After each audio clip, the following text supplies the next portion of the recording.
About 1 in 4 students here is a victim of cyberbullying, and counsellors fear that many more cases go unreported.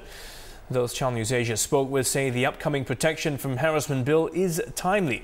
And plans are also underway at the Education Ministry and NGOs to update the cyber wellness curriculum to include the new law.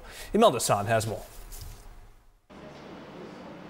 Amanda is 24 now. She was a victim of cyberbullying when she was 14, and the psychological scars remain. For almost a year, her blog was flooded with what she described as malicious and nasty comments.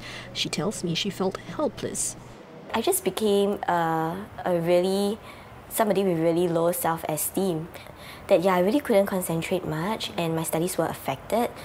I think it just, affected me overall as a person. Counsellors say they're seeing more of such cases as technology becomes more accessible, and they say bullying in the online world can be worse than in real life. Things they can't do to a victim of bullying in the classroom, they would usually bring it onto the cyberspace, like harassing them, like stalking them, or even to flame them. The effect on victims can therefore be crushing, as one counsellor relates another case. Got depressed. She took it on herself by self-harming. She actually showed me her hand where there were lines that were across her wrist. Suicidal tendencies definitely we have noticed. The Education Ministry says students are now taught that their activities online are bound by laws across international boundaries. With the new harassment laws, such lessons, it said, will be updated.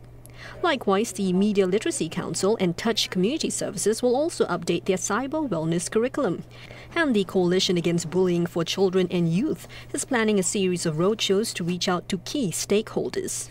I would be very concerned about would be a very innocent child who saw something very nasty about another friend, thinking it's all right, forward it to someone else.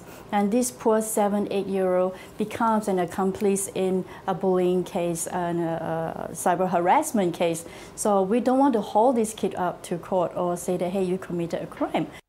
The Media Literacy Council says it educates parents too, because bullying tendencies, it said, can stem from the inadequacies a child has about himself or his family relationships. Now, the upcoming new laws also spell out a list of civil remedies for victims to take.